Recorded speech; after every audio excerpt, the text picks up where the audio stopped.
Hello, welcome to another episode of the BlueFletch Enterprise Mobility Roundup podcast. Today I'm joined by Matt Dermody, who's the Director of Enterprise Mobility Engineering at Manhattan. Maybe Matt, you could tell us a little bit of intro about yourself, what you do day to day, and maybe some of the key initiatives your teams work on. Sure, Brett. Thanks for having me today. As you've introduced, I'm Director of Engineering for the Enterprise Mobility team at Manhattan Associates. Manhattan Associates is a software company in the supply chain and logistics space. We are a market leader in warehouse management and order management software.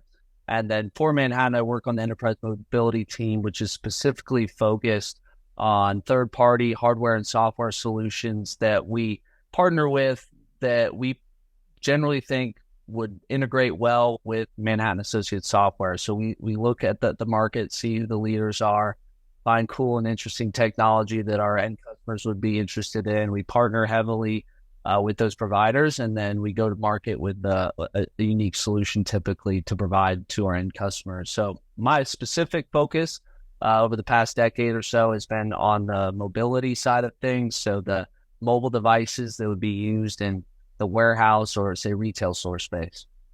Yeah, it's mainly rugged devices for the most part. That's right. We've often called them rugged devices because they're typically a little more durable. They've got big drop specs and can handle things like dunk in water or dust, et cetera. But they're not often just rugged in a sense. They're also really defined by the use case, meaning that they are mission critical line of business devices, so that they can be characterized by their physical characteristics of maybe being more rugged than a consumer grade device like an iPhone or maybe a Samsung device. But in general, they also are categorized or characterized by their use case, that these are devices that are used to run businesses. They are mission critical to the operation of like a warehouse or retail store. Got it. All right. So for today, from a topic standpoint, want to pick Matt's brain a bit about MDM, EMM, and enterprise mobility. So in the space, he talked about sort of the state of enterprise MDM. And I know if you've ever been in any mess sports, I feel like, Matt, you're pretty active in the community in general, both like SOTI, Space One, a lot of that stuff. But I feel like I see you at the conferences. I see you giving advice to people. But I guess to start out, maybe talk about the first topic I had was for Google introducing Android Enterprise. I think they officially introduced it in 2014 as Google for Work and renamed it like 3 or 4 years back, Google Enterprise. But how have you seen that change the landscape of the other MDMs as Google started pushing this sort of a standard DPC for everybody to go use? Sure. Yeah. And Android Enterprise, and as you mentioned previously, Android for Work, the naming convention, I think, has caused some confusion, especially the rebrands over time. And in some ways, a device that is Android that is used in an enterprise, is that not an Android Enterprise device? But in a way, Google has defined Android Enterprise as kind of this suite of standardized tools and processes that must be followed in order to be able to configure Android devices along kind of a standard path. And they introduced this as a way to add some level of standardization in the industry, that it was previously maybe difficult to evaluate EMMs or MDMs against one another because there wasn't kind of a core set of defined requirements as what must an EMM be able to do in order to be able to be considered an EMM for Android. So Android Enterprise is a number of different things, but it's at its core is kind of a set of standards that EMMs need to adopt and practice in order to be considered recommended for use in managing devices that run Android in the enterprise.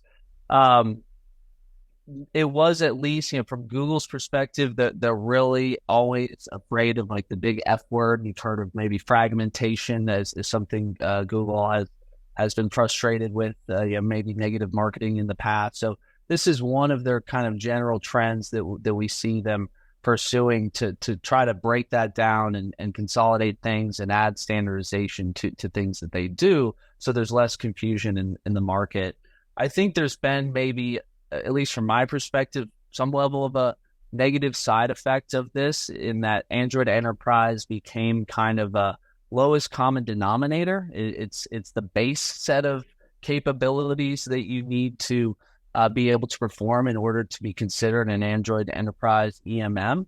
And we've seen a number of providers hit the market with just kind of that core bare minimum set of capabilities, which can get you pretty far, but in at least our perspective and for the devices we manage for our end customers, we often believe that you need to go beyond the base set of capabilities. So there's a little bit of confusion in the market caused by this that we often have to kind of cut through the noise and explain to people that, yes, all 15 of these EMMs are Android Enterprise recommended, but we feel that we actually need to go beyond that kind of base lowest common denominator set of capabilities and extend beyond that in order to truly manage the devices effectively. Yeah, and when you say that, you're just contextually, you're thinking about these devices that are in a store or warehouse that are being used for shift workers for frontline work, not where you put a device out and it's just a kiosk, or you're setting up a device for a school that's run a single app. You're talking about the more complex use cases that you run across, right? Yeah, that's exactly right. That the use cases we focus on, these are shared fleets of devices, so they're not named to individual users. They may be used across multiple shifts. So one user uses it during the first shift of the day. They throw it in a charger at the end of the shift, and then maybe another user picks it up. And again, to my prior point, they're line of business devices. So there are different capabilities that we look for and expect out of an EMM to be able to manage that scenario more effectively than you would say the other use cases. So the most common use cases for EMM tend to be BYOD.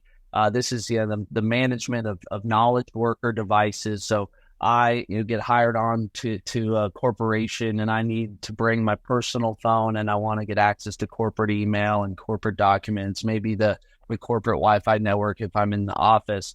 So that concept of managing those sort of devices, typically called BYOD or bring your own device. And while those capabilities are very valid and valuable, they don't necessarily apply to the devices that we tend to manage for the enterprise when it comes to retail stores and warehouses. In those environments, we need to manage the holistic device. We need to be able to change any granular or finite setting to fine-tune the behavior of that device well beyond what might be offered with kind of the BYOD use case. So some folks, when they're evaluating an EMM, they may just look at kind of the top level line card that says, oh, this EMM supports Android, but you really need to be able to understand those use cases of what you need to manage and the differences between things like BYOD and fully managed, et cetera, in order to make that evaluation. What's if you had to give people your list of go, these 3 or 5 things, you really understand those before you make a differentiation of your decision, and specifically around that BYOD versus that. Yeah. And I'll call out the features that potentially would be bad for BYOD, but in fact are critical or pretty necessary for the fully managed mission critical device space. So first example that comes to mind is version control of applications. So the ability to install a specific version of a business application on a device, to be able to control when that installation happens, to be able to lock in on a version of that application for an extended period of time for stability purposes, to have rollback as well in case you need to roll back some update, and also have to potentially have control over different groups of devices. So I want to maybe isolate test devices to try out the N+1 version of an application, or maybe I've got 30 warehouses that I'm managing the devices for, and different warehouses have it may be different cutover windows. Maybe one warehouse doesn't work on Saturdays, but the other one has a 24-hour shift on Saturday. Well, we'd like to be able to have the control of scheduling those updates to say, okay, new business app version is out. It's the app. It's the workflow execution app for the end users. It's what they use to basically run the warehouse operation. So it's got to be stable. It's got to work. It's a high risk upgrade. So it's something that you need to be able to test thoroughly, isolate test devices, and then also have a controlled scheduling of the updates. So that's just from an application management standpoint. The other scenario might be, I guess even talking about the example there. So the counter side to that is, let's go back to me as like a knowledge worker who's got the Outlook app on my phone from the BYOD use case. In that scenario, it's not so critical that I have a specific version of the app at any given point in time. In fact, for the users in a corporation, they could be on a spectrum of different versions, maybe even 10 versions apart from one another, because the stability of that email client, and the usability of it, and the need for me to be able to do my job, while it's important, if my Outlook app isn't working for the day, I've got workarounds. I have web access. I've got my laptop. I've got other ways to kind of do my job. But if the mobile application that is powering the workflow in the retail store, that could even be at point of sale, for example, or the pickers in a warehouse, if that application isn't working, then the operations are down, and that is pretty significant. If the mobile app isn't allowing the user to log in or is crashing for some reason, then it's a big problem. So version control of application installation is really big when it comes to the rugged devices that we're talking about here. Just one point there, it's just the APKs, but beyond that, some other capabilities. Maybe I won't go into as much detail, but file management is a big one as well, for kind of multiple reasons. One reason is a lot of business applications are still configured via external files. So you may have a base mobile app and then an external file that might point that app to a particular host application server, or might drive some of the behaviors of that app. So typically we look for an EMM that has the ability to deliver file to a device, and you'd think would probably be table stakes, but you'd be surprised to find out that that's actually a pretty big gap in a lot of the EMMs out there. Dive into that. I mean, that's a really good topic. I think, especially with the changes in Android, maybe you could give like a overview of some of the recent changes between Android 8 and, where I guess it started around 9, 10, where the storage, a lot of the other restrictions where Google's taking things away to protect the consumer on the consumer side. But how is that impacting, or what do those impacts look like on the actual enterprise side? Yeah, that's a great point. We have to kind of remind ourselves sometimes that we are using an operating system that was originally designed and continues to be designed for the consumer use case. There are a lot more Android phones out there in the world than there are Android rugged devices. So it makes sense Google's focus and attention is kind of, at the end of the day, going to be more focused on that consumer space. But there are therefore features and restrictions and controls that get added with each successive version of Android that may have been designed with the consumer in mind that could be counterproductive to our use case. So while we're on the topic of file management, something we've seen Google do a lot recently is kind of increase or maybe that's not the right word, but reduce the access to the file system through successive versions of Android. So most recently, I think the most significant thing to hit was in the Android 11 release and higher, there was a restriction on what they call scoped storage. And scoped storage is kind of, I would describe it as the individual file system for a particular app. So if I install Matt's app on the device, there'd be a folder. I'm oversimplifying this a bit, but there'd be a folder for Matt's files for that particular app. And prior to Android 11, other apps could read and write from those folders. There's visibility to it. And that was seen as a problem in the consumer world, because imagine that's a banking app, and imagine that banking app had poor security controls, and they were saving some log into that folder that were logging my login credentials, for example, right? So Google saw that as a problem that other apps might be able to read and write from each other's little miniature file system sandboxes that they had. And in Android 11, they erected walls between them. So Matt's app or banking app still has its own files that it can read and write from, but now other apps don't have visibility to them. They can't read and write from them. Now, the problem with all of this, because there certainly were benefits to the consumer world, the problem with that approach is that we relied on that capability and the ability for other applications to write to those directories for the MDM. So if you had a particular app that would read in a config file from that directory, you would generally use your MDM to push that config file to that directory so that the app would have configuration. Once the walls went up in Android 11, even the MDM agents or the policy controllers, even ones that were considered and had the advanced kind of elevated permission status of device owner, were denied at the door to those files. So this triggered a big response on a lot of business applications. Many of them had to be rewritten or updated in order to change their approach for configuration. So it was a pretty disruptive update, that example of something that was built for the consumer world that ended up being pretty disruptive for the enterprise space. So it's something that has kept me up at night. These new versions of Android are something that I'm very much plugged into. I have kind of advanced versions of them and watching out for these potential impacts so that we can plan for them and respond to them for our end customers before they ever catch wind of any of these issues. Do you think Google is going to change their stance on this? I know you sort of alluded to this earlier. They call it Android Enterprise, but I don't really think they actually think about the enterprise. Hopefully nobody calls me out of this, but in general, I feel like things like the scope storage, there should be a mode in the DPC, device policy controller, where this is a corporate-owned, corporate-managed device where, exactly what you said, the MDM or whoever should be able to have those types of file system access between the two different apps that may be related from a line of business standpoint.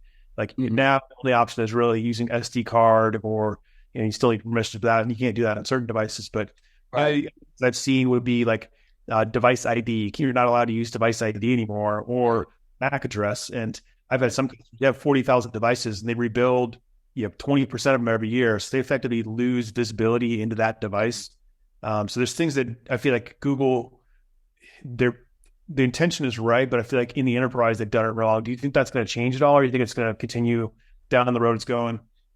I think in some ways they've gone back on their word a bit, or maybe they forgot their original intentions relative to Android Enterprise. But to help explain what I mean by that, going back in history a little bit, prior to this Android Enterprise concept, there was a legacy original form of device management called Device Administrator.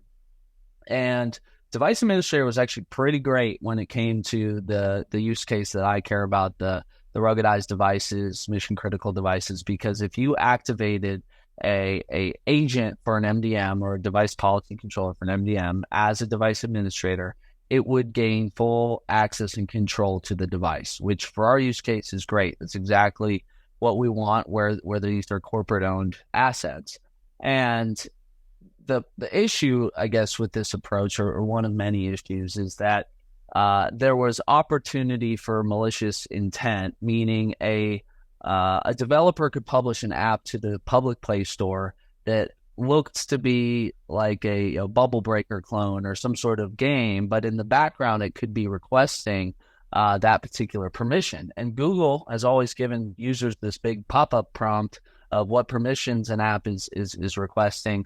But I think it's pretty similar to the terms and conditions sheet for a lot of applications. Accept all cookies. Accept all blindly. So they found, kind of quite alarmingly, that there were applications potentially maliciously requesting that access, users granting it because they want to play whatever game there is on the other side of those permissions, and then unknowingly activating this very powerful API in the background that they could then scrape and mine or install applications really without their knowledge. So Android Enterprise's response to that was kind of a fork in the different management styles. Instead of just device admin being the only option, there became this thing called device owner as kind of the equivalent to what was device admin, and then profile owner. which was more the concept used for BYOD scenarios. And with profile owner, they inflate, I think that's the term I've heard them use, a small partition in the operating system where the management of that partition can be managed by a corporate MDM, but the rest of the device is still consumer personally owned. And then if that employee ever leaves that company or the phone is lost, the corporation can still control their data on the device. They can deflate or wipe that partition, but then the phone is still safe from a person's memories, and photos aren't going to be wiped by some enterprise. So there was good reason for them to develop this approach of the split approach, but they really dictated and defined this concept of a device owner. And the concept really was, if the device owner is enabled on the device, then it should have comprehensive control over the device. And to even enable device owner, certain criteria needed to be met in order to even achieve that kind of status. The big one being a device had to be factory reset. It needed to start from kind of an out-of-box state, and one of the first things you do to the device is to activate that device owner. And that was a protection feature they put in place such that to prevent that scenario of a user downloading an app from the Play Store, consumer device downloading an app from the Play Store, they could prevent them from accidentally enabling device owner just built upon kind of the core functionality of this Android enterprise concept. But from my perspective, my opinion is, well, if you've made us go through this process, I've had to factory reset many devices to get them into this particular state. Well, then why do we still have certain consumer grade features bleeding into the device owner side of things? Why do we still have to succumb to the same consumer grade protections that are designed to protect the end user, when we've kind of established a contract already that, no, this is not a consumer's device. It is a corporate owned asset, and it wouldn't be in this particular state unless we had gone through that process. So we've gone through the Google defined process to make sure we are using device owner, but then you see scenarios like the scope storage restriction, which I personally think should have been something that device owner shouldn't have been restricted by, but here we are, that didn't happen. Yeah, I think the other thing too, it makes it, the DO piece is definitely, or device owner piece, to make it very difficult to go from one MDM to another. The only way to get there is to do exactly what you said. You got to reset a device, and if you have 30,000 devices you're trying to move from SODI to AirWatch, it's not a simple task. No, not at all. No, not at all. So I guess other things, I know you mentioned this earlier when we were chatting, but your experiences around the application landscape, and more specifically around, a lot of people ask us about hybrid apps, and we're pretty strong believers in native first wherever you can, just based on performance and based on stability. But what else are you seeing in like the native versus hybrid in the companies you're working with from an app landscape? Sure. That's a great question. I personally am aligned philosophically with you as well relative to native applications being kind of a little more performant, high speed, specialized. You have better access to the hardware layer on the device. And for my scenario, hardware access is pretty big. Having access to the sensor layer and the scanner and so forth on the device is pretty big in my world. But the general trend that we're seeing a lot of now, and this applies to Manhattan Associates applications as well as third-party applications we deal with quite a lot. We're seeing more consistent hybrid web application development, meaning developers are developing in certain cross-platform frameworks, using tools like Ionic, Cordova, et cetera, because they offer kind of the convenience of cross-platform development, where you could code once and then compile to many. You could run on potentially Windows, iOS, and Android with kind of one code base. So it's convenient from a development standpoint, and has offered a lot of flexibility to that side of things.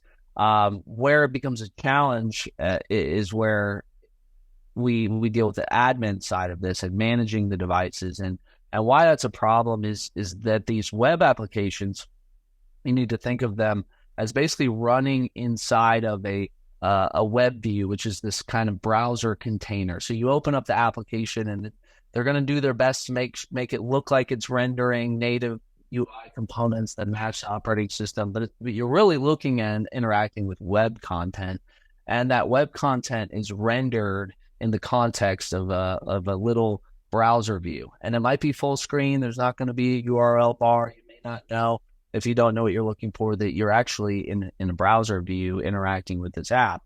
But that browser view is something called the system web view, and the system web view is this dependency that these hybrid web applications have.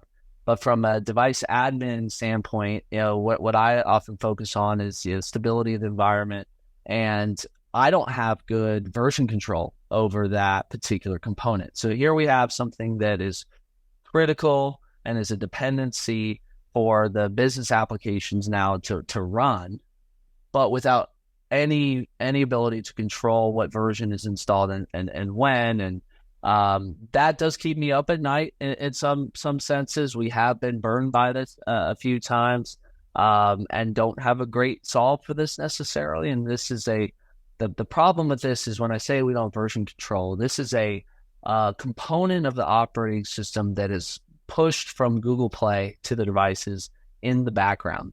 So you could have the devices managed by your MDM and you're choosing when all your different apps are being installed.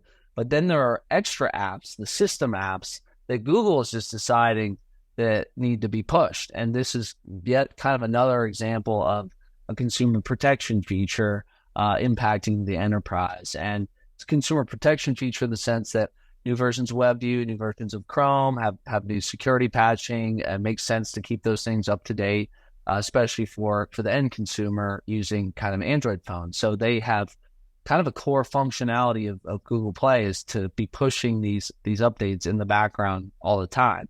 That's an issue though for our world. We certainly like security updates, but we like to be able to dictate when they happen and to be able to roll back if they break something. And at this point, it's pretty much a loose or uncontrolled variable that is a little scary to me right now. Yeah. Lack of control is definitely not what enterprises are looking for. Right. So, shifting gears a little bit before we wrap up, the landscape for MDMs. I'm really interested. I know we've seen a lot of uptick in Intune over the last 12 to 24 months, specifically around people who have O365 and Microsoft's pushing that. And I think it goes back to your point of, not all MDMs are created the same. What are you seeing in Intune, and how does that compare to the SOTI Workspace ONE, which is the more of the tried and true type solution in the enterprise space? Sure. Yeah. And this is a good one because we've seen similar trends, at least an uptick in questions about Intune. It has been driven a lot by that Office 365 subscription. A lot of companies have driven a lot by price, certainly is driving a lot of that as well. But I would, as a kind of a word of caution to any of our mutual end customers or other folks out there in the middle of an MDM evaluation, is you really need to look deeper than just that upfront cost and convenience of working with Microsoft. And I think there's some level of, maybe deep disbelief that, how could, Microsoft's name is attached to this. How could it not be, a solid product? And it's not to say Intune isn't solid. It does certain things very well. It does specialize in certain capabilities, but I don't think that one of those capabilities is managing mission critical or line of business Android enterprise devices. And they would be one of those EMMs that I would say is kind of performing the bare minimum when it comes to Android enterprise management. So they can check the box and say, yes, we are Android enterprise recommended. But providers like SOTI and Workspace ONE that you've mentioned are kind of going beyond the additional kind of call there and providing things that we've already kind of touched upon. APK installation and app installation, version control, rollback, etc. I can do that with those other two. I cannot do that with Intune. Big reason for that is Intune for Android enterprise devices only supports distribution of apps via managed play. So we are really dependent on the criteria of managed play, and even dependent on the Google server infrastructure for distributing that app, which I think is kind of comical in a way that, if you really think about it, Intune is really just providing you a window, an iframe into the Google Play servers, and then pretty much pushing that whole activity onto the Google Play servers for actually installing the apps on the devices. The other providers are installing the application directly onto your devices, and that's why you get more control over when, where, which devices do I need to roll back, because the relationship is directly between the MDM and the device versus MDM telling Google Play to install an update and then waiting for Google Play to push an update. And these Google Play server infrastructure, you're sharing that again with the consumer world. So new version of, I don't know what the hot game is right now. We'll say it's still Fortnite. I might be wrong about that. Minecraft. You can tell I'm a little out of touch when it comes to gaming. But whatever the new hot game version just dropped, well, guess what? You might be in line behind all of those downloads and all of those updates because it's the same server infrastructure. So you might have a critical version of some app that needs to be deployed, and all of a sudden you're waiting for that. So lack of version control, the forced usage of managed play, I think, is a big problem with Intune. Another piece we talked about before is the file management. You would think, oh, any MDM should be able to push files to devices. That's an obvious one. Believe it or not so obvious. Not a capability that provider has. Providers like Sodi, AirWatch do offer the capability of pushing files to devices, which I consider, again, to be table stakes. And then one final feature, there's a lot of maybe smaller ones, but kind of touching on the big ones. One that we feel is critical to the devices we manage is remote control. So remote control is key to be for a number of reasons. This ability to see, view, interact with the device screen, be able to even input data into it, step through screen flows, view errors that the user is seeing kind of out on the floor.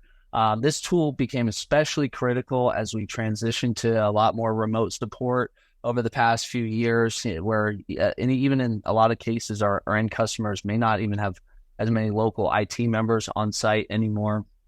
And we're dealing with million square feet warehouses, where if a user has an error that comes up on their screen, getting them to walk all the way across the floor so somebody can take a picture of it, it's really counterproductive. So there's a ton of value in being able to screen share and remotely view an end user screen while they're performing a job function.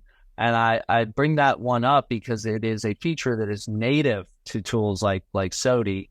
And so when you're performing kind of a cost evaluation on, my Intune licenses might be, only this slight bump on my Office 365 subscription. Well, it's not really an apples to apples comparison unless you're also looking at the additional cost of what a tool like, I believe they use TeamViewer would be. So native built-in remote control, built into the licensing, built into the console, that's not some third-party tool, I think is really a big one. Our customers that have opted to go without that, to buy maybe just Intune by itself without an additional TeamViewer license, have really struggled. Our time to resolution on issues is probably quintupled, if not more sometimes. Just trying to get to, okay, what even is the error or message or issue we are dealing with. With a tool like Sodi, I can immediately remote control a device, shadow a user, observe the error, download logs immediately from the device, inspect the logs, push a file change that adapts the configuration based off of that, and we can resolve issues, in under an hour in a lot of cases that have taken sometimes weeks to resolve. So that's where it's easy to fall into the trap of the cheaper upfront cost of some of those other tools like we've mentioned, but there's tremendous value in having things like file management access.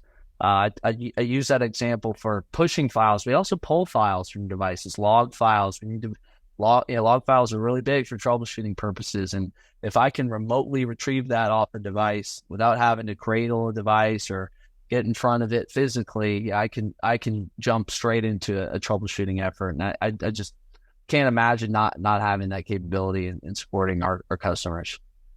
Got it. All right. So I know we're out of time, but key summary points that I think Matt talked about, the version control, talking about how to be able to control different versions, stability of these devices. So really think about stability. And when you think about management features, I think all the management capabilities, you sort of touched this last question, but really what is the total cost, not just of the price of the license, but what it costs to actually support and manage those devices. So a lot of great takeaways there. Matt, for you and your team, if people have follow-up questions for you, how can they reach out to you, or where can they find out more about Manhattan and what you guys do? Well, you can likely find me on the SOTI, AirWatch, or Zebra or Honeywell forums. I'm very active on a lot of those, so you may find me online in one of those locations, especially if you have a question on one of those solutions. You also can find me on LinkedIn. I'd be more than happy to connect if you want to reach out. Excellent. Awesome. Matt, Dermody, thank you very much. And if you have any follow-up questions for me or the BlueFletch team, please reach out at info@bluefletch.com. Thank you, everyone. Have a good one. Great. Thank you. Thanks, Brett.